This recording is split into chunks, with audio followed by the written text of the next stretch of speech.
ये कहानी शुरू होती है जापान में 1954, जहां निक एलल, एक पूर्व अमेरिकी सैनिक, 10 साल की सजा काट रहा है। शुरुआती दृश्य में निक जेल के गंदे बाथरूम को साफ कर रहा है। उसका चेहरा सालों की कैद से सख्त हो चुका। अचानक 5 तगड़े आदमी, जिनके शरीर पर टैटू हैं, जो ताकत और हिंसा की कहानियां बयान करते हैं, बाथरूम से निकलते हैं, निक को बिना बोले धमकी भरी नजरों से देखते हुए।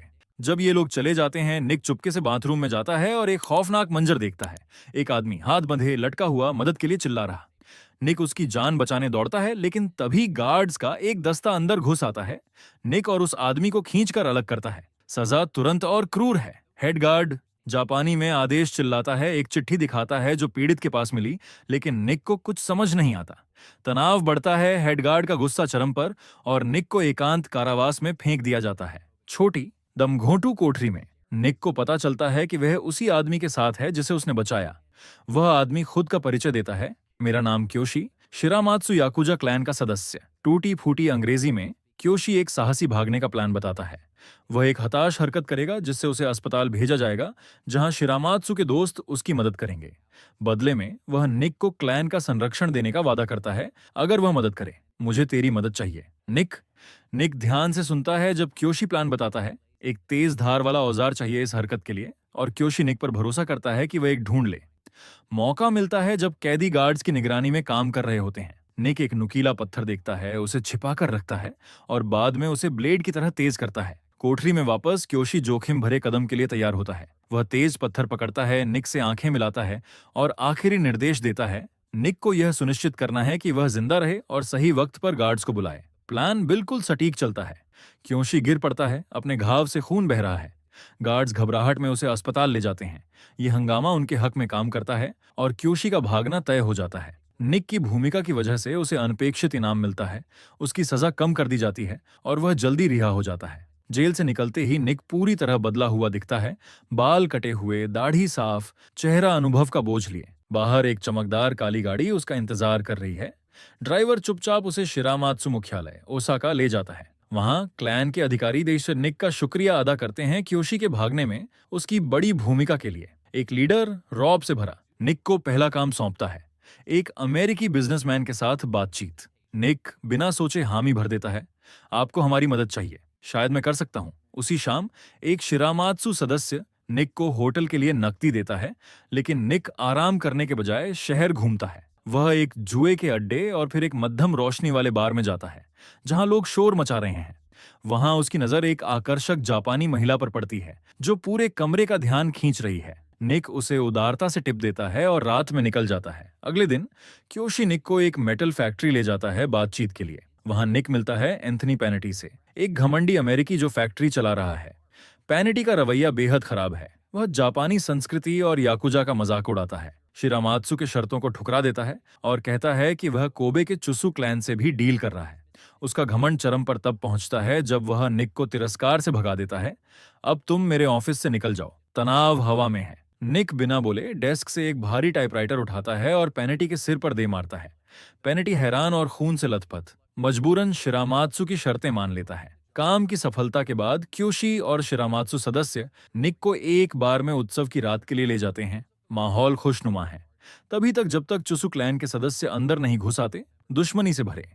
एक चुसु सदस्य निक को उकसाता है, ताने मारता है। निक का धैर्य टूट जाता है। वह बोतल उस आदमी के सिर पर तोड़ देता है और हंगामा शुरू हो जाता है। दोनों तरफ से बंदूकें निकल आती हैं, लेकिन चुसु सदस्य कम संख्या में होने की वजह से धमकियां देते हुए पीछे हटते हैं। निक का आक्रामक रवैया शिरामात्सु को प्रभावित करता है और क्योशी का उस पर भरोसा और गहरा होता है। इनाम में क्योशी निक को एक शानदार अपार्टमेंट देता है और सुझाव देता है कि वह आधिकारिक तौर पर याकुजा क्लैन में शामिल हो। निक बिना हिचकिचाहट के सहमत हो जाता है, उसकी निष्ठा पक्की। जल्द ही क्योशी निक को एक और काम में शामिल करता है, एक बागी बार मालिक जो शिरामात्सु के नियंत्रण को नहीं मान रहा। जब बातचीत टूट जाती है, निक बार मालिक का गला एक ही तेज चाल में काट देता है। क्योशी काम को क्रूर चाकू मारकर खत्म करता है, क्लैन का दबदबा सुनिश्चित करता है। बाद में क्योशी निक को शिरामात्सु के नाइट क्लब ले जाता है आराम करने। वहां निक उसी जापानी महिला को देखता है जो पहले बार में मिली थी। उसकी आकर्षक मौजूदगी पूरे कमरे को मोहित करती है। क्योशी उसे डांस फ्लोर से खींचकर निकाल लेता है, उसकी सुरक्षा के लिए चिंतित, क्योंकि चूसू क्लैन के साथ तनाव चल रहा है। क्योशी निक से अनुरोध करता है कि वह उस महिला को घर छोड़े। वह है म्यू, क्योशी की बहन। निक म्यू को घर ले जाता है और वहां म्यू शर्मीली से चंचल हो जाती है, उसे अंदर आमंत्रित करती है। थोड़ी हिचकिचाहट के बाद निक स्वीकार करता है और दोनों एक जुड़ाव साझा करते हैं। बात करते हुए निक म्यू की पीठ पर एक याकुजा टैटू देखता है जो उसके अंडरवर्ल्ड से रिश्तों को दर्शाता है। अगला काम क्योशी निक को देता है, एक अमेरिकी सैनिक से हथियार खरीदना। चुपके से शिरामात्सु से कोई संबंध न दिखे, निक को सब अकेले संभालना है। गोदी पर निक को एक मृत शरीर दिखता है और इससे पहले कि वह कुछ समझे, चुसु क्लैन के सदस्य डील बिगाड़ने और पैसे चुराने आ जाते हैं। निक ने पहले ही $20 लाख अपनी गाड़ी में छिपा रखे थे, इसलिए चुसु सदस्यों को कुछ नहीं मिलता। हताश होकर वे निक पर आक्रामक हमला करते हैं। एक बंदूक निकालता है और निक को घुटने टेकने को कहता है। निक मानता हुआ दिखता है, लेकिन मौका मिलते ही हमला कर देता है। बाकी सदस्य भाग खड़े होते हैं। ये घटना शिरामात्सु लीडर तक जल्दी पहुंचती है, जो एक मीटिंग बुलाता है। लीडर स्पष्टीकरण मांगता है, शक करता है कि किसी ने हथियार डील की जानकारी लीक की। क्योशी निक का बचाव करता है, कहता है कि $20 लाख सुरक्षित हैं। लेकिन लीडर निक को फटकार लगाता है, चेतावनी देता है कि उसके कदमों से गैंग वॉर शुरू हो सकता है। जवाबी कार्रवाई से बचने के लिए लीडर एक पारंपरिक माफी का आदेश देता है। 2 कटी हुई उंगलियां चुस्सू क्लैन को भेजी जाएंगी। क्योशी निक को मिशन में शामिल करने का जिम्मेदार महसूस करता है और निक की जगह खुद आगे आता है। लीडर क्योशी की वफादारी से प्रभावित दोनों को शांति भेंट के लिए सहमत करता है। एक निजी गाड़ी की सवारी में शिरामात्सु लीडर निक से खुलकर बात करता है, शक जताता है कि शिरामात्सु में एक गद्दार है जो चुस्सू को जानकारी दे रहा है। गाड़ी एक समारोह स्थल पर रुकती है, जहां निक को आधिकारिक तौर पर शिरामात्सु क्लैन में शामिल किया जाता है। रात को क्लैन एक बार में निक की शामिली का जश्न मनाता है। बाहर निक क्योशी से निजी तौर पर बात करता है और मियू के साथ अपने रिश्ते का खुलासा करता है। क्योशी को पहले ये पसंद नहीं, लेकिन निक की ईमानदारी देखकर वह अनमने ढंग से आशीर्वाद देता है। बधाई हो, अब हम सच्चे भाई हैं। निक अपनी प्रतिबद्धता के लिए एक पारंपरिक याकुजा टैटू बनवाता है जो मियू के टैटू से मेल खाता है। मियू उसके साथ होती है, टैटू के सांस्कृतिक महत्व को समझाती है। आने वाले दिनों में निक याकुजा जीवन शैली में पूरी तरह डूब जाता है, क्लैन में सम्मान कमाता है। लेकिन एक दिन मियू के साथ ट्रेन में निक एक परिचित चुसु सदस्य को देखता है जो गोदी पर उसकी जान लेने की कोशिश कर चुका था। वह मियू को खतरे से बचाने के लिए चुप रहता है। इधर चुसु क्लैन शिरामात्सु मुख्यालय पर बिजनेस डील प्रस्तावित करने आता है, लेकिन एक युवा प्रतिनिधि भेजता है जो शिरामात्सु लीडर को अपमान लगता है। ओरोची, शिरामात्सु का वरिष्ठ अधिकारी, डील स्वीकार करने की सलाह देता है, लेकिन लीडर उसे ठुकरा देता है। ओरोची और क्योशी एक बार में शराब पीते हैं, जहां ओरोची अपनी हताशा निकालता है। क्योशी उसे सावधान रहने की चेतावनी देता है, लेकिन ओरोची मियू से मिलने जाता है, अपने पुराने रोमांटिक रिश्ते को फिर से जगाने की कोशिश करता है। मियू उसे साफ मना कर देती है और ओरोची गुस्से में उसे थप्पड़ मार देता है। मियू भाग निकलती है, निक के साथ रहने का संकल्प और मजबूत। अगले दिन चुसु और शिरामात्सु एक सूमो मैच में मिलते हैं।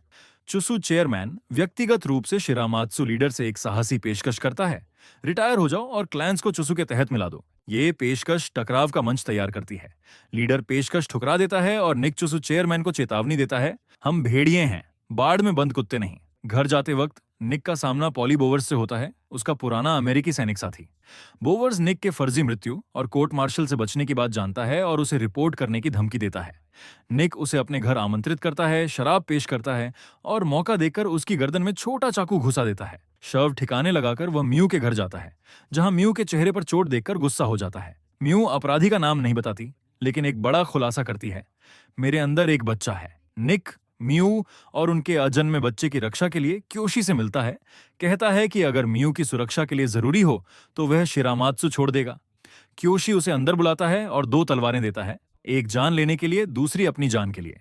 क्योशी, जो मियू का बचपन से ख्याल रखता है, उसका भविष्य निक के हवाले करता है। निक ये जिम्मेदारी स्वीकार करता है और बोवर्स के शव को दफनाने में क्योशी की मदद मांगता है। इधर ओरोची चुसु लीडर के साथ मिलकर शिरामात्सु के पतन की साजिश रचता है, गद्दार बनकर। अगले दिन शिरामात्सु लीडर, क्योशी और निक एक टेलर शॉप पर फिटिंग के लिए जाते हैं। निक को कुछ गड़बड़ लगता है और वह देखता है कि एक कर्मचारी लीडर का गला घोंट रहा है। निक बचाने की कोशिश करता है, लेकिन क्योशी आकर हमलावर को गोली मार देता है। भागने के दौरान चुसु सदस्य घात लगाकर हमला करते हैं और क्योशी गंभीर रूप से घायल हो जाता है। क्लैन के ठिकाने पर लीडर आपातकालीन मीटिंग बुलाता है, खुलासा करता है कि चुसु सदस्य उनके एस्कॉर्ट कार में थे, जो एक गद्दार की पुष्टि करता है। लीडर चुसू पर युद्ध की घोषणा करता है क्योशी की मौत का बदला लेने के लिए। निक म्यू को क्योशी की मौत की खबर देता है और उसका दुख निक के संकल्प को और मजबूत करता है। वह चूसू के गुर्गों को एक एक करके खत्म करता है, क्लैन को जीत के करीब ले जाता है। चूसू लीडर एक छोटे लड़के के जरिए संदेश भेजता है, एक आखिरी खून रहित जंग की पेशकश करता है तटस्थ जगह पर। शिरामात्सु लीडर सहमत होता है और निक व बचे हुए सदस्य गोदी पर आखिरी टकराव के लिए जाते हैं। वहां चूसू चेयरमैन के साथ ओरोची होता है, जो अपनी गद्दारी कबूल करता है। शिरामात्सु लीडर ओरोची को माफ करने की कोशिश करता है, लेकिन ओरोची उसे चाकू मार देता है। शिरामात्सु सदस्य घिर जाते हैं और ओरोची निक को म्यू छोड़ने के बदले आत्मसमर्पण का प्रस्ताव देता है। निक मना करता है, लेकिन एक स्नाइपर उसकी टांग में गोली मार देता है। चुसु क्लैन शिरामात्सु मुख्यालय पर पुलिस छापा और आग लगवाता है, क्लैन को कुचल देता है। निक चुपके से म्यू को सुरक्षित जगह ले जाता है, लेकिन उसका बदला खत्म नहीं हुआ। क्योशी की दी हुई दाव तलवार के साथ वह चुसु मुख्यालय जाता है। ओरोची से आमने सामने की लड़ाई मांगता है। ओरोची उसका मजाक उड़ाता है, तू याकुजा नहीं, बाहरी है। लेकिन निक उसे खत्म कर देता है। चुसु लीडर हस्तक्षेप करता है, निक को जाने देता है, स्वीकार करता है कि उसने शिरामात्सु का बदला ले लिया। कहानी खत्म होती है जब निक म्यू के अपार्टमेंट पहुंचता है। म्यू उसे कसकर गले लगाती है। दोनों का दर्द एक पल के लिए राहत में बदल जाता है। एक शिरामात्सु याकुजा सदस्य जो अपार्टमेंट की रखवाली कर रहा है, निक को झुककर सलाम करता है, उसे संभावित नए लीडर के रूप में स्वीकार करता है।